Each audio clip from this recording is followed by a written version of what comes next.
Okay, great. So Chelsea, you're welcome to start the timer. I will start mine. Thanks everybody. This capstone is entitled Thin Ice, Exploring the Human Dimension of Mental Health and the City. So this project begins with the understanding that humans are wired for art, creating it, participating in it, and consuming it. Research studies confirm that the arts in all of their modalities have the power to improve our physical health, mental health, to amplify our ability to prevent, manage, or recover from certain diseases, and to build more equitable communities and foster personal and community well-being. In short, art isn't just pretty, it's critical to human health and well-being. This project considers how data, like music, dance, and poetry, might be a creative medium for activating health and well-being. And data is everywhere in healthcare, but data visualization is often relegated to research papers and lab reports. And these simple charts and graphs leave out the personal narratives composed of human experiences and emotions as they pursue health and well-being. They don't tell us what health conditions feel like, and they don't help us connect with ourselves and others. So my hypothesis is that art and other visualizations created with health-related data can activate cognitive and emotional connections to ourselves and others, especially when those visualizations are deeply personal and human. And we can harness those connections to achieve a variety of goals. So for this project, that means raising awareness and normalizing conversations about mental health. It means increasing the understanding of environmental influences as they relate to mental health. It also means providing stakeholders ammunition to advocate for critical restorative environments in cities. And finally, and just maybe, this project could encourage the collection and visualization of data as a therapy unto itself. So with those big goals in mind, for this project, I needed a test subject. So for that test subject, this story begins in 2020 at the onset of COVID-19. It's been nearly 3 years now, but I'll ask you to remember with me those early days of the pandemic. For me, it all seemed very sudden, a matter of weeks between a few news reports of an unknown virus half a world away, and then lockdowns throughout the country. Working from home was fun and novel at first, but then there were layoffs and salary reductions, financial crashes and isolation and loneliness and sickness and death and no end in sight. And it just seemed to wear on and on and on. COVID-19 sparked or amplified serious mental health challenges for a lot of people. And I was surprised to find myself among those numbers. Before 2020, I had never experienced any significant mental health issues. But as the pandemic wore on, I started systematically pushing things out of my life in an effort to reduce anxiety and stress. My work was the first thing I pushed away. Tasks that used to take minutes started taking hours because I just couldn't concentrate on them. Then I stopped returning calls and texts from my friends. It was just too much. I broke up with my partner. Then I started turning my camera off in Zoom meetings. It was hard enough to concentrate without seeing my video in the corner of the screen like a little app-based shoulder angel telling me to just smile and act normal. Without a camera providing evidence, and things went downhill pretty fast. I stopped taking care of myself. Some days I didn't even turn on the lights. By December, I was going days without using my voice. I don't really like to think about that time. In fact, until week 6 of Capstone 1, I had never spoken to anybody about this. By systematically pushing things out of my life, I had built what felt like this thin layer of ice separating me from the rest of the world. I could see through it, but it was cold and dark, strong enough to constrict my thoughts while also being strangely fragile, like it would shatter at any moment, and maybe I would too. It was a dark time, but something I could always do is walk in the city, through the park, by the water. I knew that if I walked for long enough and in the right locations, I could start to feel connected to the world again. So this work combines that darkness, coldness, and the strange fragility of my mental state as a graphic inspiration. My self-prescribed walking therapy as a data gathering protocol, underpinned by research in how mental health is influenced by the environment. I applied a variety of sensors to my body, including a GoPro camera to gather information on what I was seeing, a Bluetooth EEG headset to gather data on my cognitive states, a hygrometer to gather data on the temperature and humidity, and a GPS tracker to see where I went and how fast I was walking. I conducted 3 60-minute walks in the city, selecting locations based on theories of restorative cities. So a green location in an urban park, a blue location near a body of water, and a baseline condition through traditional urban fabric. The venue for this work is the contemporary art floor of the Seattle Art Museum. The premise is a group show collecting artists whose work sit at the intersection of art, data, and health. The chosen gallery is about 40 feet wide by 30 feet deep, and in it, I placed one additional 16-foot partition off center and rotated. We'll walk through the gallery together in a moment, but in advance, I wanted to give you a sense of the space and the scale with these models. And finally, the audience.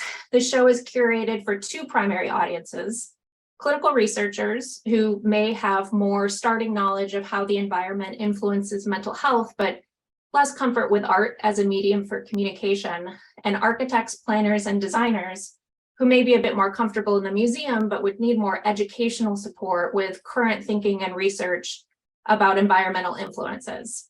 So with that, let's go to the show. So the first wall that I expect the audience to arrive at is this welcome wall. So here the viewer would read my personal narrative and get a general explanation of the project, as well as see 3 maps that orient us to the walks and the urban place types. So starting from the left, Green City is a concept drawn from the Restorative Cities framework. It's a type of restorative urban environment that includes significant natural vegetation. I selected the Washington Park Arboretum for this walk here in Seattle. Blue City, walk number 2, is a concept, another concept from the Restorative Cities framework. It's a type of restorative urban environment, either natural or man-made, that prominently features water. I selected Discovery Park for this walk. And then finally, Away City. This is a term that I made up, but it's a concept drawn from attention restoration theory, which states that environments that are sufficiently rich and extensive can promote a feeling of psychological or geographical distance from everyday demands, which is a factor believed to promote mental restoration. And so for that, I selected the Pioneer Square neighborhood and Pike Place Market. Throughout the data visualizations in the gallery, the colors are muted, but you will see a light color coding. Any of the data that deals specifically with the Green City, you're going to see this green color, Blue City, blue, and then Away City, a little bit of that silver color. Next, the audience will likely turn to the data art wall. So using the data gathered from those sensors that I just listed off, I created one art representation for each walk. So each piece is composed of 3 key data layers that have been heavily interpreted through the lens of my personal struggles with mental health during COVID. So these pieces look like what I felt like during that time. And due to time constraints, we'll only look at one piece in detail. So this piece was created for the Green City Walk. Overall, the piece is organized horizontally by time, so you read it from left to right. The units of the vertical dimension, the y-axis, if you will, the units vary depending on the data being shown.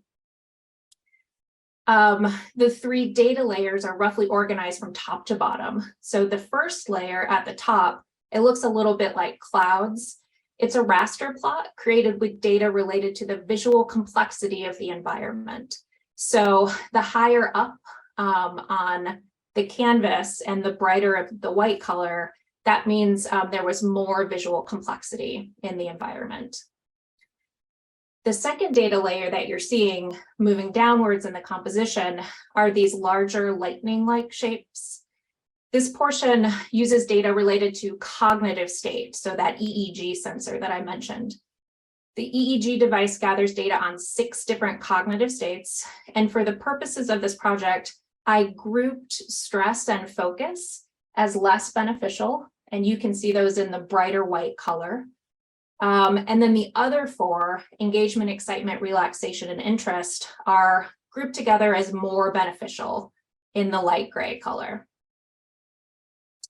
The length of each of the segments and the intensity documents the intensity of the cognitive state, while the angle at each segment documents the self-similarity in the environment. And then finally, at the bottom of the composition, the last layer is created using data related to the color found in the environment.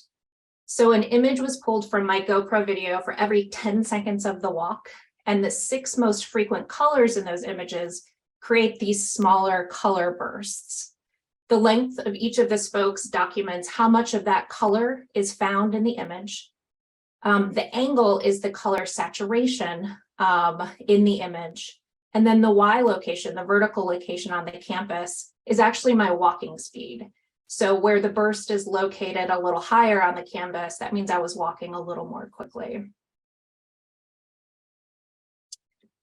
So at this point, we've oriented the audience to this idea of the data gathered with the sensors, the idea that I am walking to gather this data. We've talked about urban place types, and we've presented some provocative compositions, but we haven't yet told the audience what any of it means. So in the narratives by the art pieces, I talk about things like symmetry and self-similarity and color, but the audience doesn't know how the environment influences our cognitive state.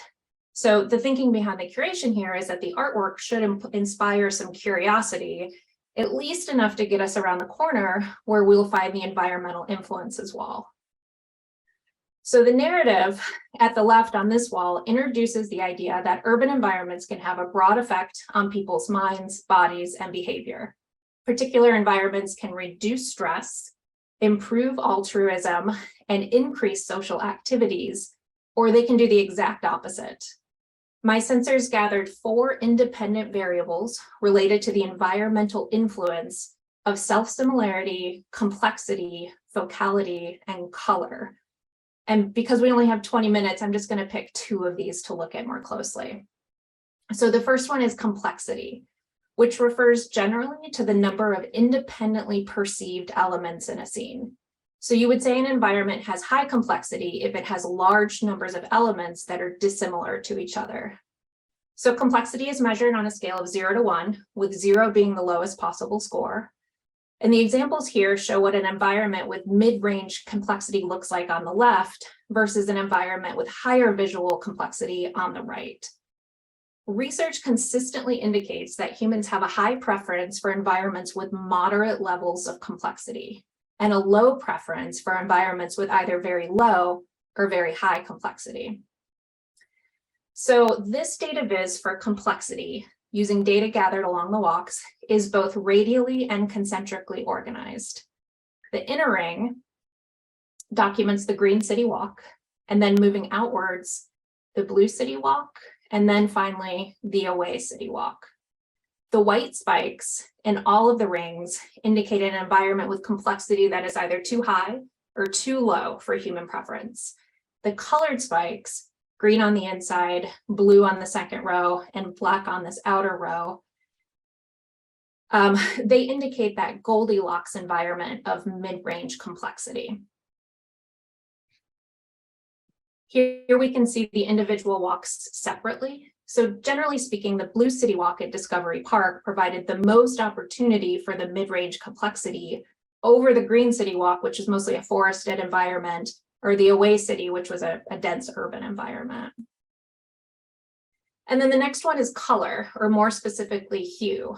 Numerous studies have been undertaken that show the effective values of certain hues, thereby making it possible to assess what's called mood tones of colors with reasonable accuracy. So here, each image from the walks is reduced to its 6 most frequent colors. The shapes are positioned around the circle in alignment with the degree representation of their color hue. So what that means is you're going to see warm colors on the top of the circle and cool colors along the bottom. And the colors closer to the center happen earlier in the walks, while the colors further from the center of the circle happen later. The size of the shape indicates the overall frequency of the color, and the rotation equals, it indicates the saturation of the color. So when the walks are separated out, it's actually easier to see the hue clustering. So the green city contained lots of these greens and browns and grays. It's Seattle, so it was overcast that day. Humans tend to associate green with relaxation and refreshment. And I will say that I do feel refreshed after walking in this type of environment. Color is definitely a part of that, but so is the smell and the sound of the environment, which is something I didn't include in this data. The dominant blues of the blue city environment are associated with relaxation and tranquility. So the blues and the greens inspire similar yet distinct moods. And I do tend to feel pretty peaceful after walking near the water. And then finally, the away city, it has more variety in colors not typical in natural environments. And that's self-selected because when I see a store window or a vendor selling colorful things, I walk on over there. So from here, we will move down to the cognitive state wall, which shares information gathered from the Bluetooth EEG headset. So it's important to know that the brain is constantly absorbing and processing information, even when we sleep. And this activity generates electrical signals that the EEG sensors pick up. This allows for changes in brain activity to be captured, even if there's no visible behavioral response, such as a movement or a facial expression. So the cognitive states on this device, they're measured on a scale of 0 to 1, with 0 being low and 1 being high. And these density charts provide an understanding of how frequently I experienced the various intensities of the cognitive states measured. So the x-axis indicates the intensity of the measurement, while the y-axis counts the frequency of those measurements. So a couple of interesting findings. In the upper left, you'll see my excitement readings. So if you look at the peak excitement readings over here for the away city walk in white, whereas the other two walks have a more distributed range of excitement readings. And it surprised me, but my only guess as to why this might be is that, like I said, I do like seeing all the colors and the objects in the store windows, and that might be pulling up the score here. In the upper right, over here, let's look at interest. Interest measures the degree of attraction or aversion to the environment. So here, the blue city walk had more density at the lower ranges, which is surprising to me. I really enjoyed the blue city walk, but I do remember the shore was rocky and there was this seaweed all over the place that didn't smell really great. And so maybe navigating all of that. Mel, you're at 2 minutes left. Perfect. Yeah, great. And then lastly here, as I mentioned previously, for the purposes of this project, I've grouped focus and stress as less beneficial. Focus is a measurement of fixed attention to one specific task, which is, it's neither good nor bad on its own, but it's not what we're after for a restorative experience. And neither is stress. And so it's interesting that the two natural environments, the blue city and the green city, tend to skew the opposite direction from the away city, which is mostly a man-made environment. And this happens for both stress and focus. I'm also not surprised by the generally higher readings for away city stress, because I find navigating big crowds can be a little stressful for me. So we're closing in on the end here. Next, you might expect a viewer to kind of come up to this behind the scenes wall. Here they're getting, the 60-minute GoPro videos on a large projected loop so that they have a more immersive understanding of these walks. And then finally, there's a reflection wall. So the idea with the reflection wall is that I've included, with words on the left, key takeaways from the experience. And then in a matrix, I've laid out as much of the data as I possibly could and annotated it heavily so that the viewers can see my aha moments and they can have their own. And then finally, I'd just like to share a couple behind the scenes process photos. On the right is a photo of me finally figuring out how to position the headset successfully. On the left, you can see all of the sensors and devices required for the walks spread out on a log as they troubleshoot things. And then last here, I wanted to say a very special thank you to my partner, who was not only pivotal in helping me put my life back together during COVID, but he also acted as my faithful unpaid research assistant for the past 6 months, gladly learning how to fly a drone, following quietly behind me as I walked to monitor multiple data feeds, learn how to shave my head in just the exact right spot for the EEG headset, and quietly champion my efforts throughout. So that's it. I'm gonna drop a link in the chat here. I know that the scale of the show is like really hard to see the detail in those data visualizations. So you can zoom in and out at that link if you'd like to. Thanks, Mel. Yeah. Well done. I know that was a lot. Nailed it. I'm gonna I certainly have comments as to no surprise by anybody, but I will open it to the panelists first.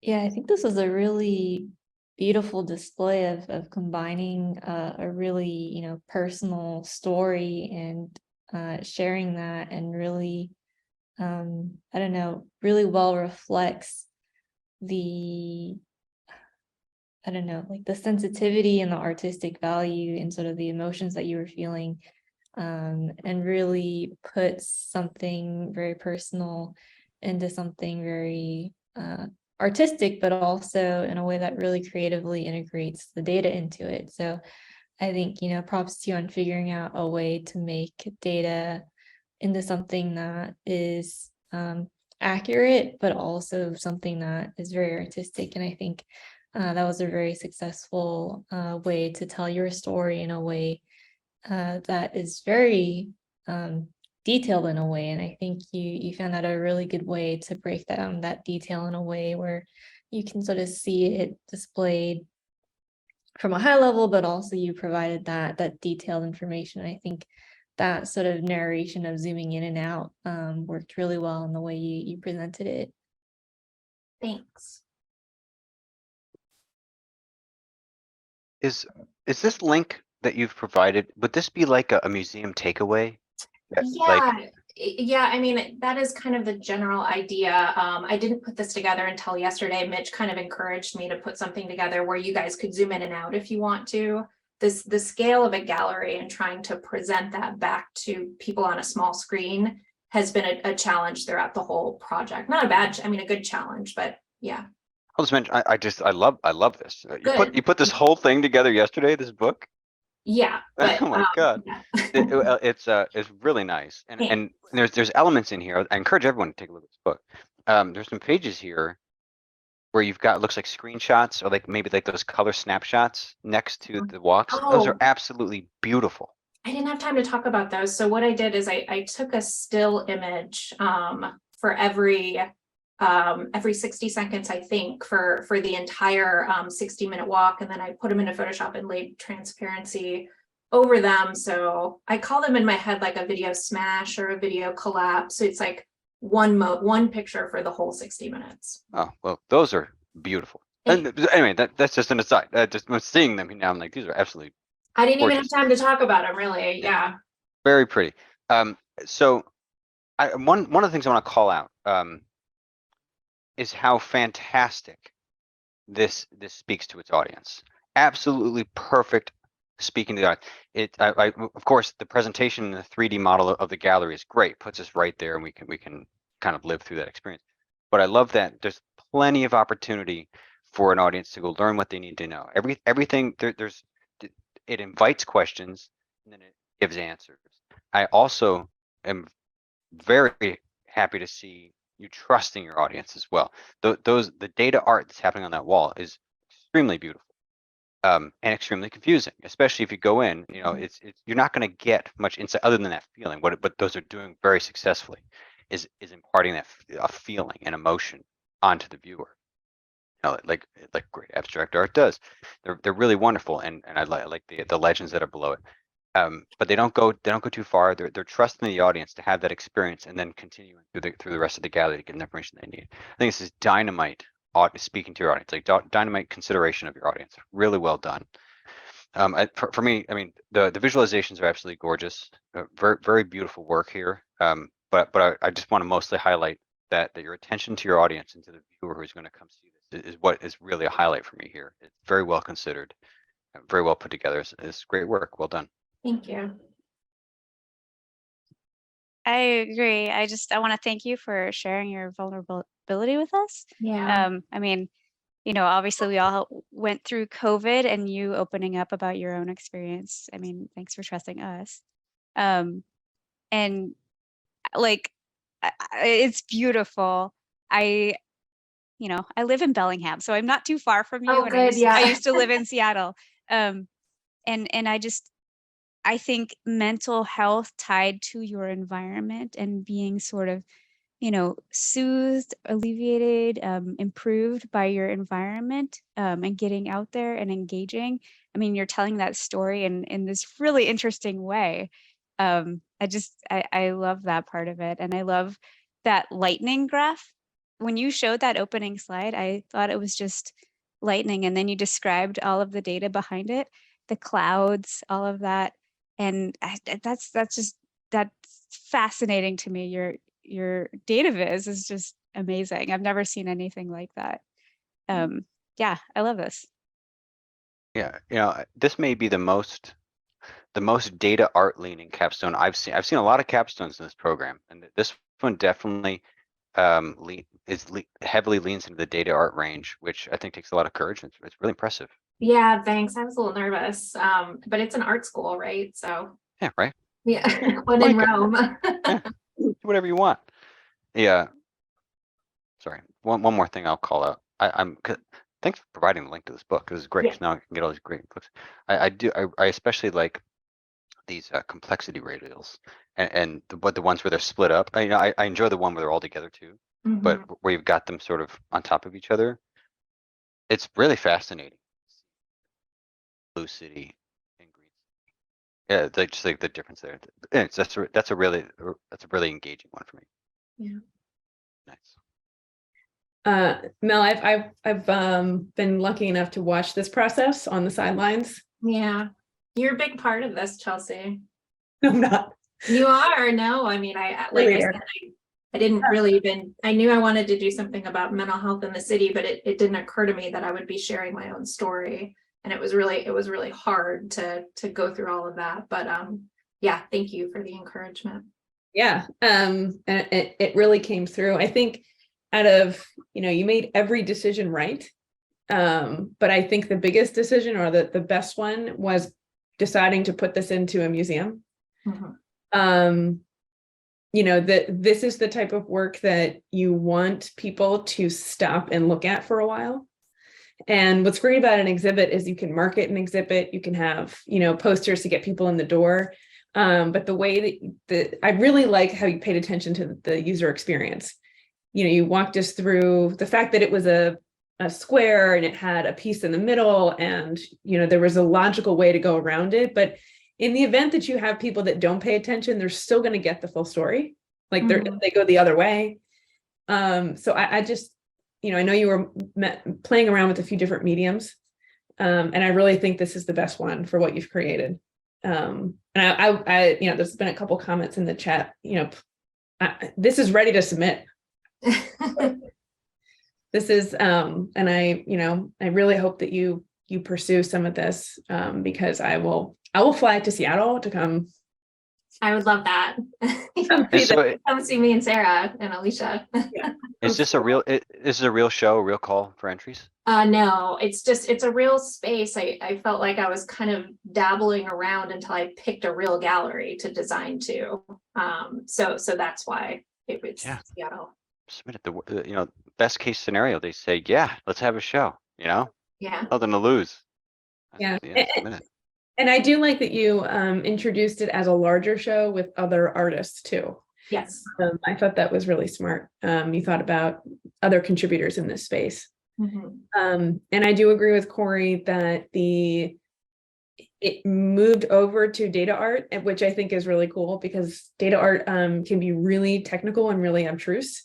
And sometimes you see it with like zero explanation because it's just art, but you've managed to find that balance of art, but also really good technical explanation. So I thought that was well done, as you know. Yeah, great work. Thanks. Yeah, thank you very much. Can I say one more thing? Sorry, I don't want to take up too much time. I really want to celebrate this. And I didn't even think about the fact that you are presenting this as a museum. You walked us through it. I felt like I was in a museum. It is the type of presentation where people should stop and ponder and like take the time just like they do in a museum.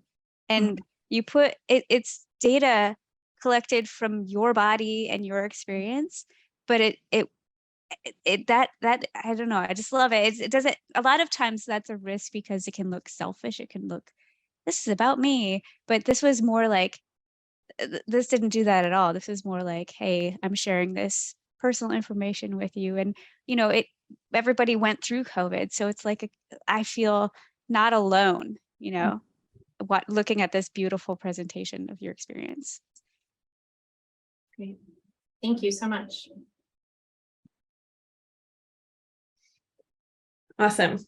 Well, that concludes night one of our wonderful capstones. So thank you all for coming. Those that didn't present, thanks for coming and cheering on your peers and your friends and your family. If you all wish to return to the main room, you just need to hit the blue button at the bottom that says leave room, and it'll put you back into the main room. If anybody wants to join breakout room A to catch some of the other presentations, you can go down to the bottom of breakout rooms, or you can just ping me and I can push you over there if you need help. But thank you all. Great presentation. Thank you to the jurors, Corey and Amanda and Sarah. Thank you so much. Pleasure. Well, This was thanks great. to all the presenters. I'm inspired by each one of you and your passion for everything you presented. Oh, gosh. Nice Yeah, work, wonderful. everyone. Well done. Congratulations. I'm gonna go pop over to the other room. Let's go see what's going on over there.